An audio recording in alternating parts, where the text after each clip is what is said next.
শবে মেরাজের আমল বলতে কোনো কিছু আছে কিনা, এটা একটা বড় প্রশ্ন। আমরা যখনই রজব মাস শুরু হয় তখনই আমরা জিজ্ঞাসা করতে থাকি আলেমদের কাছ থেকে যে শবে মেরাজের নামাজ কিভাবে পড়ব, এই শবে মেরাজের আমলটা কি। শবে মেরাজ উপলক্ষে সারা রাত জেগে ইবাদত করা এবং শবে মেরাজ উপলক্ষে 26তম দিন পার হয়ে 27তম রাত যখন শুরু হয় তখন সাহারি খেয়ে 27 রজবে রোজা রাখা, এটা আমাদের সমাজে বহুল প্রচলিত। অথচ ভাইরা আমার, যেটা আমরা শুরুতে বলেছি, রজব মাসের 27 তারিখে নবী সাল্লাল্লাহু আলাইহি ওয়াসাল্লামের মেরাজ হয়েছে এমনটি নিশ্চিত কোনো বিষয় নয়। নবীজির মেরাজ হয়েছে সেটা মহাসত্য, সেটা চরম সত্য। সেটা কি রজবে হয়েছে, না জমাদাল, নাকি সেটা রবিউল আউয়ালে হয়েছে, নাকি রমাদানে হয়েছে, নাকি শাওয়ালে হয়েছে, 15-16টি মত আছে ইতিহাসবিদদের। যদি ধরেও নেই আমরা রজবের এই 27 তারিখেই হয়েছে, যেমন কোন কোন ইমামগণ বলেছেন, সে আলোকে যদি আমরা ধরেও নেই, তারপর আমরা বলবো নবী সাল্লাল্লাহু আলাইহি সাল্লামের মেরাজ হয়েছে হিজরতেরও আগে। এরপর নবী সাল্লাল্লাহু আলাইহি সাল্লাম প্রায় 11 বছর বেঁচে ছিলেন। এই পুরো সময় জুড়ে কখনো তিনি মেরাজ দিবস, মেরাজ রজনী উদযাপন এটা তিনি কখনো করেছেন বলে কোনো জাল বা জয়ীফ হাদিসে পর্যন্ত বর্ণিত হয়নি। বিধায় মেরাজের এই ঘটনার পুনরাবৃত্তি বা এই ইতিহাস, ওই তারিখটার পুনরাবৃত্তিকে আপনার কেন্দ্র করে প্রতি বছর একটা বিশেষ দিনকে শবে মেরাজ উদযাপন করা, রাতভর বিশেষভাবে ইবাদত করা, দিনভর বিশেষ গুরুত্ব দিয়ে রোজা রাখার কথা বিশুদ্ধ কোনো হাদিস দ্বারা প্রমাণিত নয়। আমরা শুধুমাত্র মেরাজের বিষয় থেকে শিক্ষা গ্রহণ করব, মেরাজ থেকে আনিত নামাজটা আমরা আদায় করব।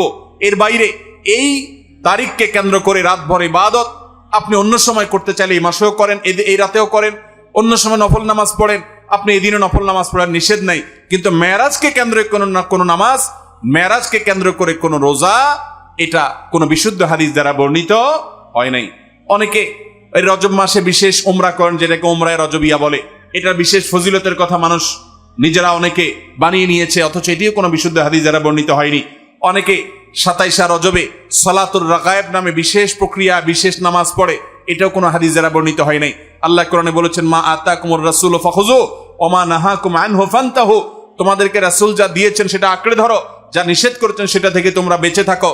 মন গড়া কোনো আমল করলে সওয়াব তো হবেই না, উল্টা বরং গুনাহ হবে। আমাদের সমাজে অনেক মানুষ আছেন যারা আজকাল এই সমস্ত কথা শুনলে বলেন যে এটা নাই সেটা নাই, কিছু লোক বাইরে হয়েছে, এটা নাই সেটা নাই শুধু বলে। ভাইরা বাবারা আমার, কোরআন এবং হাদিসে যদি থাকে আপনি 100 বার আমল করেন, আপনি একটু দেখেন, একটু যাচাই করেন, একটু চেক করেন। কোরআন হাদিস অনুবাদ হয়ে গেছে, বইফোর কোনো বই পুস্তক নয়, হয় কোরআনে আর নবী করিম সাল্লাল্লাহু আলাইহি ওয়াসাল্লামের কোনো হাদিসে। ইসলাম ফাউন্ডেশন প্রায় সবগুলো বইয়ের অনুবাদ করেছে, বড় বড় প্রসিদ্ধ হাদিস গ্রন্থগুলো। আপনি চেক করে দেখেন যে মেরাজের রাতকে কেন্দ্র করে, মেরাজের দিনকে, দিবসকে কেন্দ্র করে কোনো আমল সাহাবা ইকরাম করেছে কিনা, নবী সাল্লাল্লাহু আলাইহি ওয়াসাল্লাম করেছে কিনা। তিনি যদি করে আপনি কেন করবেন না? আর যদি তিনি না করেন তো মনে রাখবেন, দেখতে মনে হয় নামাজ ভালো জিনিসই তো, আবার এখানে বাধা কেন? অনেকে বলেও যে রাত্রে মানুষ নামাজ পড়বে, চুরি তো করবে না, গান তো শুনবে না, তাহলে কিছু হুজুররা বাধা কেন দেয়? ভাইরা আমার, নামাজ আপনি পড়েন, এটাতে কোনো সমস্যা নেই, কিন্তু এই রাতে কোরআন হাদিসের নির্দেশ, ইসলামের নির্দেশ মনে করে যদি কোনো কাজ করেন, অথচ ইসলাম আপনাকে নির্দেশ করে নাই, তাহলে সেটা হলো মন গড়া আমল। মন গড়া আমলকে বলা হয় বেদাত, আর বেদাত হলো গোমরাহি, ভ্রষ্টতা।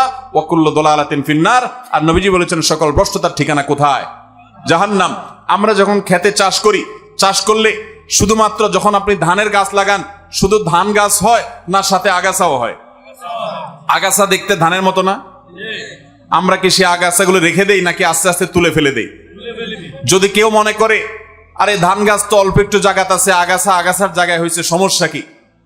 এই বেচারাকে তুলে কেন মেরে ফেলতে হবে? থাকুক না, ধান গাছও থাকুক, ওইটাও থাকুক, তাহলে ধানের ফসলের ফলন ভালো হবে। আপনার ঈমান এবং আমলের ফলন যদি ভালো হতে হয়, তাহলে বিদআত এবং মন গড়া আমল এগুলো থেকে নিজেকে সরাতে হবে। আপনি এমনি নিজে থেকে নফল আমল করেন, সেটা ভিন্ন কথা, কিন্তু বিশেষ কোন দিবসে কোরআন হাদিসে আছে বা ইসলামের নির্দেশ মনে করে, বিশেষ ফজিলত মনে করে যখন করবেন, তখন সেটা বিদআতে পর্যবসিত হবে। অতএব মেরাজ এটাকে উদযাপন নয়, আসুন মেরাজকে উপলব্ধি করার চেষ্টা করি। মেরাজকে ঘটা করে পালন করা নয়, বরং মেরাজের শিক্ষাগুলো দিয়ে আমাদের জীবনকে আমরা সাজাবার চেষ্টা করবো তো ইনশাআল্লাহ। আল্লাহ রাব্বুল আলামিন আমাদের সবাইকে মেরাজের এই গুরুত্ব বুঝার তৌফিক দান করুন। এই মেরাজের অন্যতম বড় শিক্ষা হলো আমাদের প্রিয় নবী সাল্লাল্লাহু আলাইহি ওয়াসাল্লামের মর্যাদা কত বেশি। এই মেরাজ থেকে আমরা উপলব্ধি করার সুযোগ পাই, কারণ তিনি তার হাবিবকে ডেকে নিয়ে গেছেন এবং অন্য নবীদের সাথে সাক্ষাৎ করিয়েছেন, নবী এবং রাসূলদের ইমামতি করিয়েছেন, এতগুলো বিষয় দিয়ে আল্লাহ তাআলা প্রমাণ করেছেন তার হাবিবের মর্যাদা কত বেশি। সেই সাথে মসজিদে আকসা এবং বাইতুল মাকদিসের যে মর্যাদা অনেক বেশি, সেটাও কিন্তু এই মেরাজের ঘটনা থেকে বোঝা যায় যে আল্লাহর হাবিবকে আল্লাহ তাআলা সেখানে প্রথমে নিয়ে গেছেন এবং বলেছেন কোরআনে যে তার চতুর্পাশে আল্লাহ তাআলা বারাকা দিয়েছেন। অতএব আমরা মেরাজের এই সকল শিক্ষাগুলো আমরা অর্জন করার চেষ্টা করব তো ইনশাআল্লাহ, এই শিক্ষাগুলো ধারণ করব তো আমরা ইনশাআল্লাহ।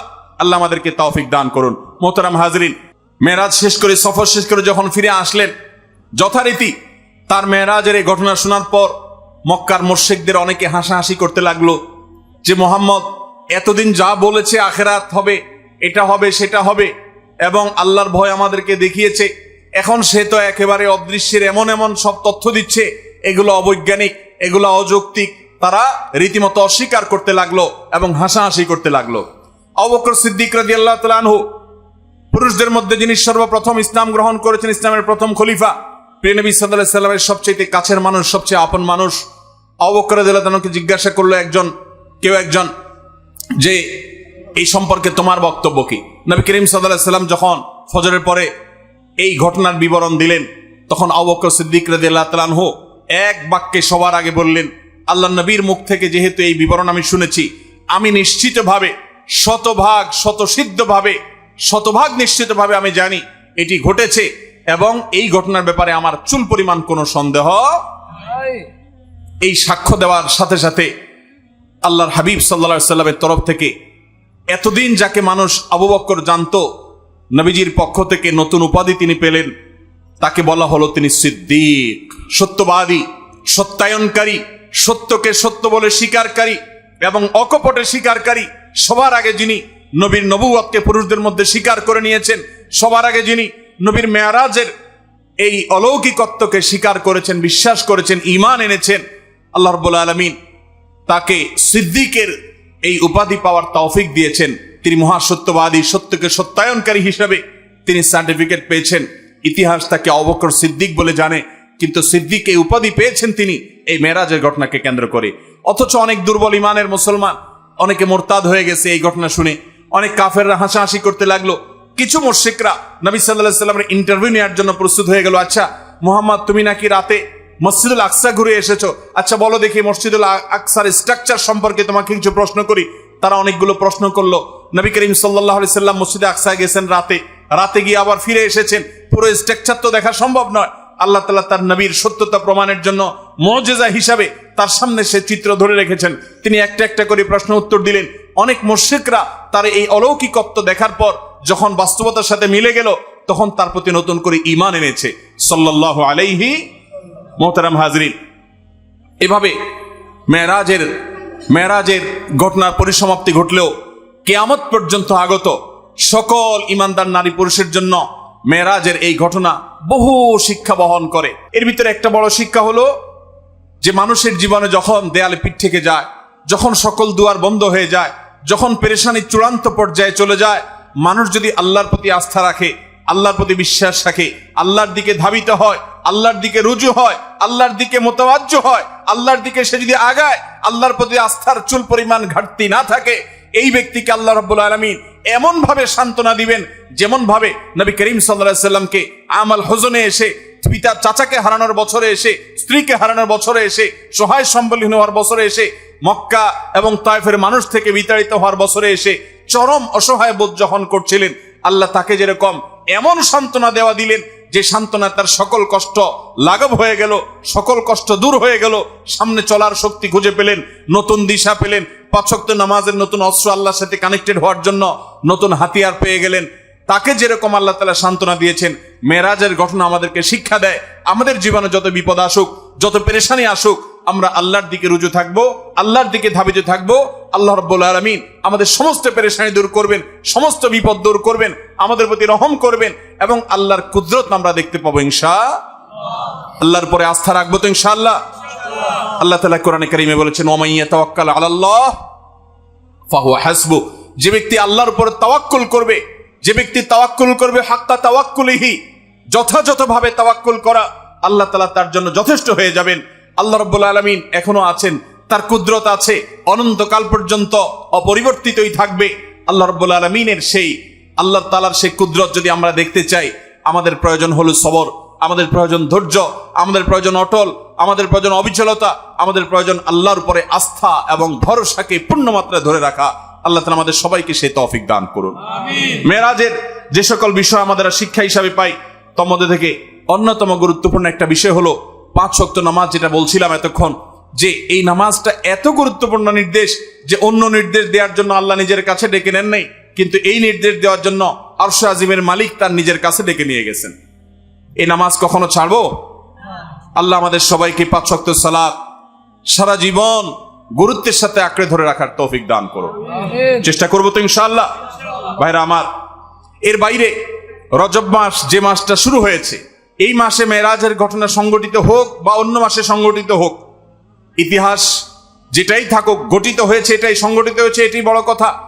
তারপরও এই মাসের বিশেষ করণীয় আছে। বেশিরভাগ মুসলমানরা আমরা জানি না এই মাসটা সম্মানিত 4 মাসের একটি মাস। আল্লাহ রাব্বুল আলামিন এই মাসকে সম্মান দিয়েছেন। সম্মানিত 4 মাসের বাকি 3 মাস কোনটা? বাকি 3টা ধারাবাহিক মাস, সালাসুন মুতাওয়ালিয়াত, 3টা ধারাবাহিক মাস। তার প্রথমটি হলো জিলকদ, এরপরটা হলো জিলহজ, এরপরটা হলো মুহররম। জিলকদ, জিলহজ, মুহররম 3টা ধারাবাহিক মাস। আর রজব ও মুদর আল্লাযী বাইনা জুমাদা ওয়া শাবান, আর রজব মাস যেটা এখন আমরা পার করছি, বাংলাদেশের বেশিরভাগ মুসলমানরা রজব মাস 2, 4, 5 দিন, 10 দিন, 20 দিন, এমনকি গোটা মাস শেষ হয়ে যায়, জানেও না যে আগের মাস জুমাদা সানিয়া মাসের সাথে এই মাসের একটা পার্থক্য আছে।